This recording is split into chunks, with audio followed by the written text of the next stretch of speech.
The Sad Life of King George III, the king who lost everything.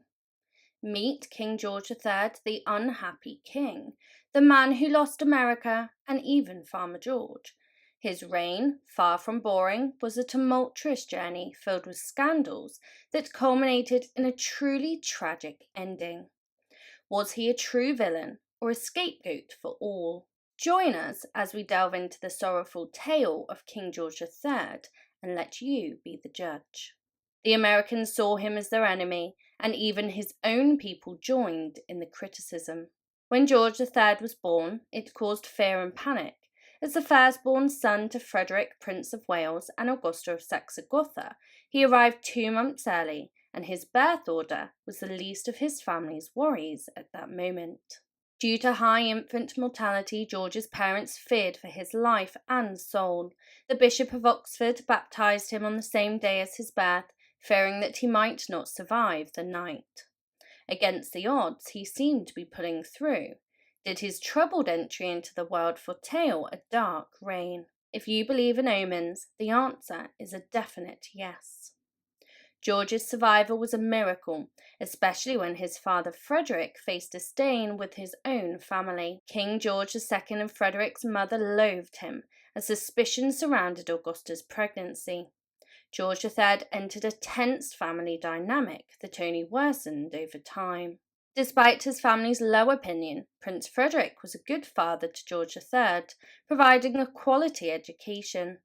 George III was the first king to study science. However, the king didn't show much interest in the boy, and that was about to change suddenly. In his teen years, a tragedy shook George's life, the sudden death of his father, Prince Frederick. Now fatherless, George became the next in line for the throne, intensifying the battle between his mother and extended family for control. George experienced a custody battle of sorts, but on a royal scale.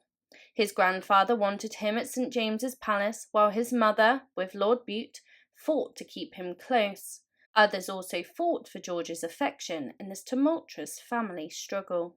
At a point when a young king typically looks for romance, George found himself drawn to the ladies. Unlike his father and grandfather, who were known for their romantic escapades, George took love very seriously. When he spotted Lady Sarah Lennox, a noted beauty at court, he fell head over heels, but it didn't turn out very well.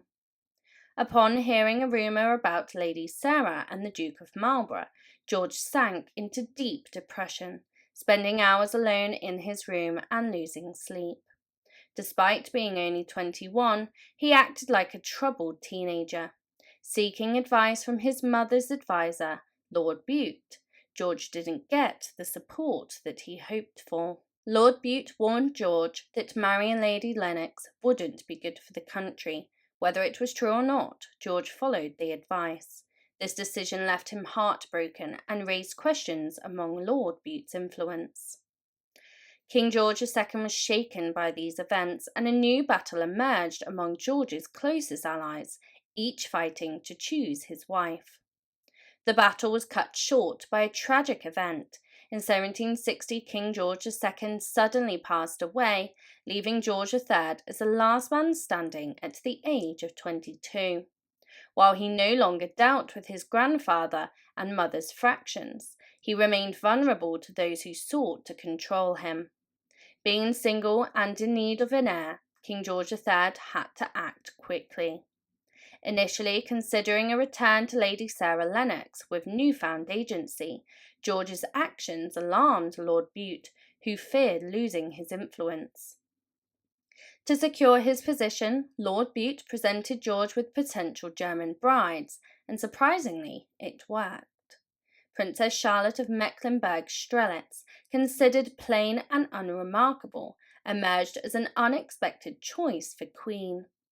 George III, running out of time, proposed immediately due to her suitable background and lack of political motives. Their union, however, held a surprising twist. In 1761, Princess Charlotte arrived in London, realizing she would not only meet King George III for the first time, but also marry him immediately.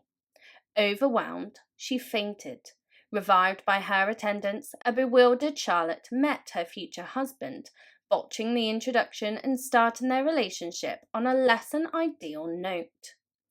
It was too late to turn back, so everyone pretended to be brave and hoped for the best.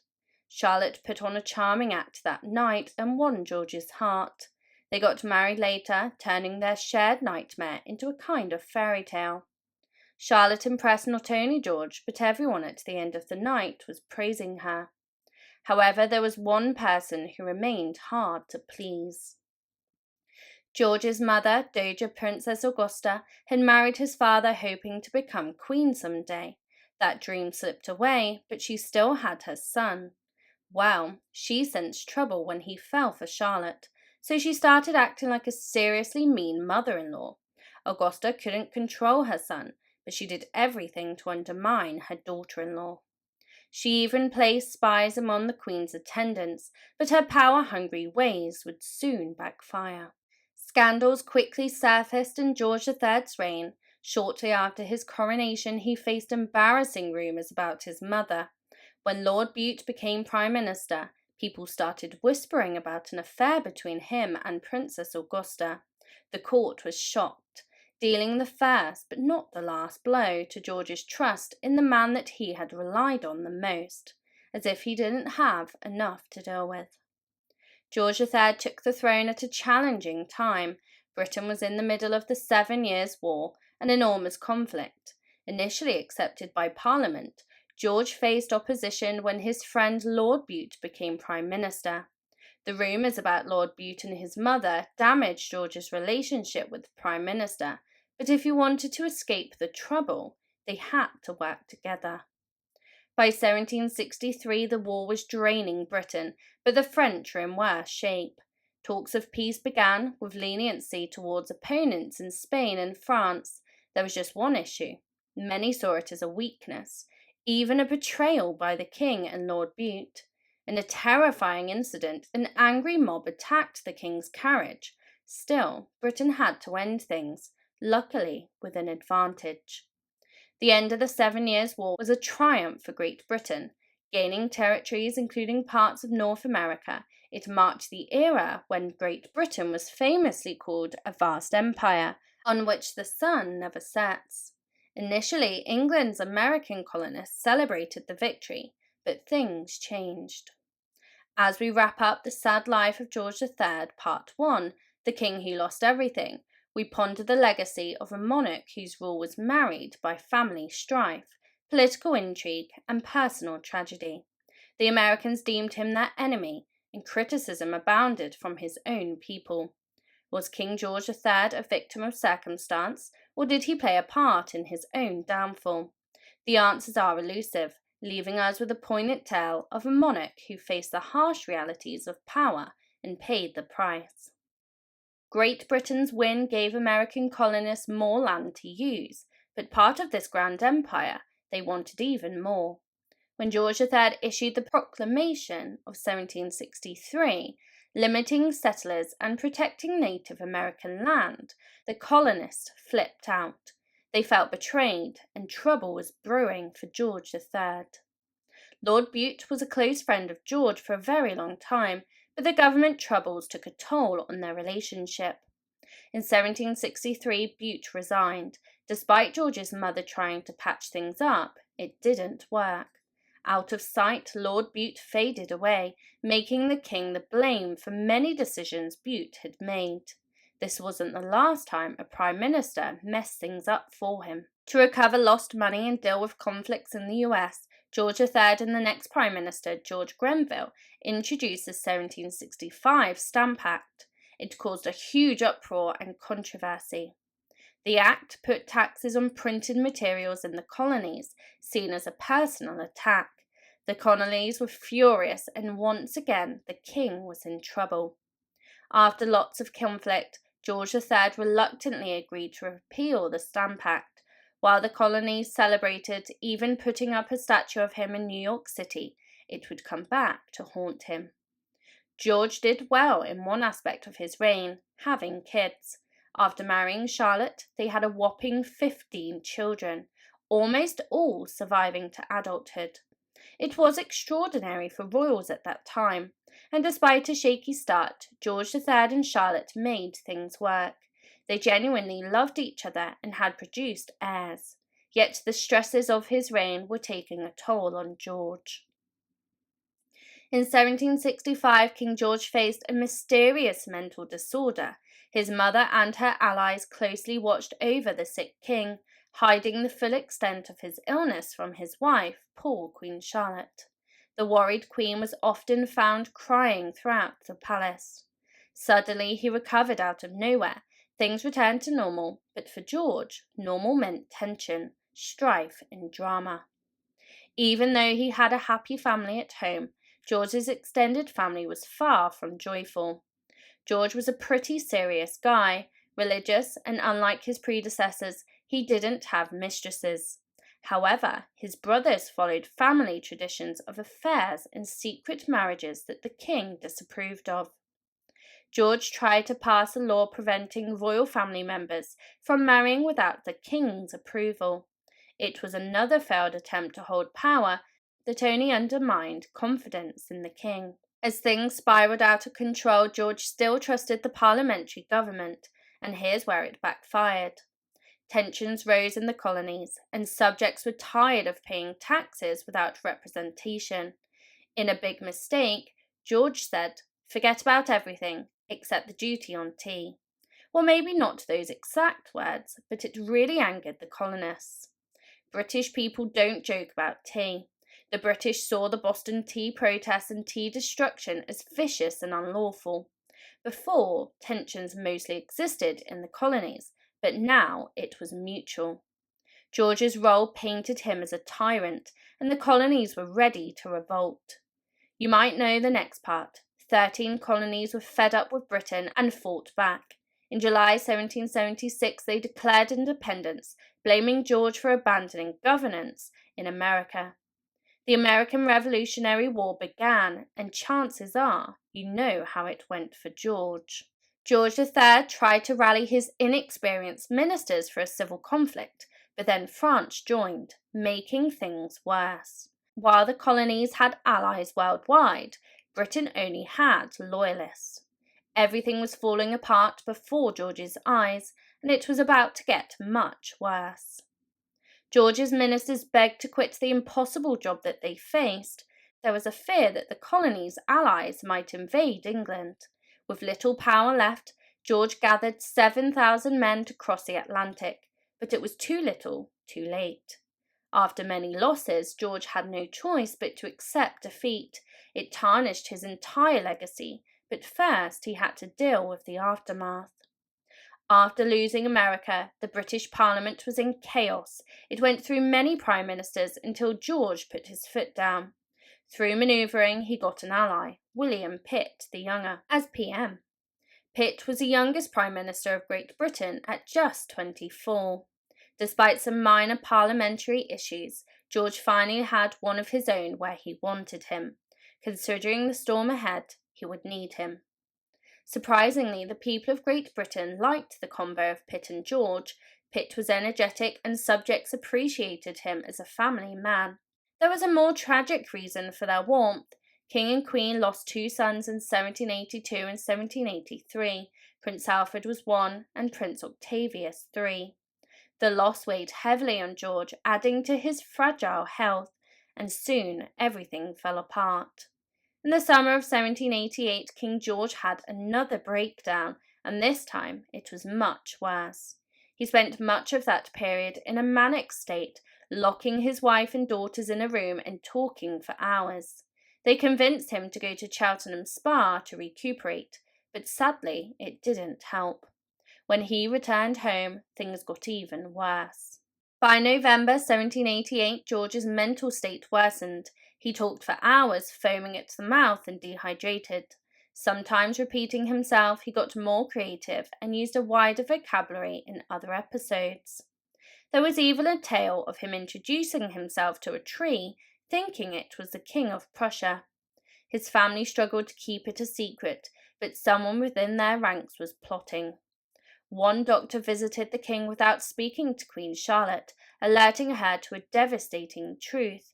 Someone was trying to cut her off from her husband. Tragically, her eldest son, the Prince of Wales, was behind it. He suspected Charlotte wanted the throne, while she feared he might have his father declared insane for his accession. While the power struggle unfolded, doctors struggled to help the king. In that era, doctors knew little about mental disorders, leaving them clueless on how to help the king. Their chosen treatment was disturbing. They forcibly restrained him until he calmed down, using caustic mixtures to balance his evil humours, and even practiced bloodletting. It was agonizing, and if he knew what happened while incapacitated, it would have shattered him even more. During George's struggles, Parliament struggled to find a solution. The king's eldest son, George, Prince of Wales, was 26 and ambitious. Charles James Fox argued the prince should act as regent, but Pitt, who clashed with the boy, suggested that Parliament chose a regent. Just as Fox and the prince were about to succeed, a surprise changed everything. King George recovered suddenly, returning to his post. He and the Prime Minister Pitt worked together successfully, gaining immense popularity. This frustrated Fox and the Prince of Wales, who had turned against his father. King George seemed more in control of both power and mental faculties than ever, causing them more irritation. People liked George because he showed sympathy for the mentally ill. 3 attackers targeted him between 1786 and 1800. Each were mentally unstable. King George shocked everyone with his leniency and understanding, especially since the attacks weren't political. After one assault, he was so unfazed that he even fell asleep. However, his life wasn't without stress. For every success, like signing the Act for the abolition of the slave trade in 1809, King George dealt with tribulations like the French Revolution.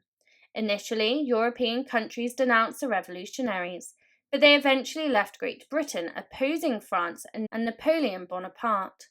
It was a situation akin to a swarm of mosquitoes on a humid day. Many expected Napoleon to invade, causing months of looming threat. The French trouble even strained George's alliance with William Pitt. The stress led to brief relapses of his mental illness, yet he managed to outlast even the most unexpected foes. In the midst of power struggles, Pitt returned to power around the time George recovered. Pitt tried to include Fox, but George rejected the idea, leading to a spectacular backfire. Many in Parliament saw it as unfair and turned against the king. Other political battles took their toll on everyone. William Pitt died at 46 and Charles James Fox followed 9 months later. Against all odds, George was once again the last man standing, but you can't cheat fate forever. After losing one ally and one foe, King George found himself standing alone, mostly in opposition to men in government. He was at the height of his popularity when tragedy struck. In November 1810, George lost his youngest and most beloved child, Princess Amelia. She died after a long battle with measles at just 27. Everything began to unravel for King George at this very moment. Shortly after losing his daughter, George experienced a brutal betrayal. One of his supporters and Amelia's closest friends mismanaged his position, owing the crown £250,000. Disgraced, he attempted to blackmail the king and queen, threatening to expose Amelia's letters. It added insult to the injury of losing his daughter, and the rest of his children didn't exactly help. After all these stresses, King George's health declined once again, dealing with deteriorating mental health, cataracts that left him nearly blind, and a painful case of rheumatism. The loss of his daughter was a crushing blow. King George III grieved intensely for his daughter, with tears and a constant sense of melancholy. As he lost his mind, his grief took a disturbing form. He made heartbreaking pleas for Amelia, begging for her presence in bouts of insanity. At other times, George spoke to her as if she was in the room, or claimed that she was visiting family in Hanover. George III, his court, government, and family were at a loss. There was a moment where recovery seemed possible, but the king knew deep down that the loss of Amelia had broken him forever. In 1811 he faced it, signing an act naming his eldest son the Prince of Wales as regent. He had given up on his reign, but his story wasn't over yet. With their father in a powerless state and their mother focused on caregiving, the rest of George's family slowly drifted apart. The princesses, having lived through a nightmarish ordeal, distanced themselves from their parents. The Prince of Wales provided each princess with an estate, and they gladly accepted. Queen Charlotte found herself alone with her mentally unstable husband, and it was far from a pleasant situation. Unfortunately, tending to the king and occasionally assisting the Prince of Wales as regent took a toll on Charlotte's health. In 1818, she passed away at 74, surrounded by her children. Although King George was still holding on, the loss of his favourite daughter had already shattered him, and the Queen's death had a devastating impact. As his wife was gone, the king descended further into madness. Without Charlotte's care, his decline accelerated. In a tragic irony, the king never grasped that Charlotte was gone forever. His deteriorating mind couldn't comprehend that his wife would never be by his side again. George himself followed her 2 years later, passing away in 1820 as a mere shadow of his former self. It was a truly sorrowful conclusion to their tumultuous story, yet lingering questions remained about the rapid and dramatic deterioration of the king's health. In the years after King George III's death, as medical understanding of mental illness improved, speculation arose about the cause of his peculiar bouts of mania. Some suggested porphyria, a genetic blood disorder common among royals. Others discussed bipolar disorder as a potential culprit. But then a new possibility emerged. For centuries, the true cause of King George's health issues remained uncertain until 2005, when scientists analysed his hair. The testing revealed an unexpectedly high level of arsenic. Arsenic could potentially explain his bouts of mania. The mystery deepened. Did he accidentally encounter it, or was he intentionally poisoned? The answer remains elusive, leaving behind a historical puzzle that intrigues those seeking to unravel the truth.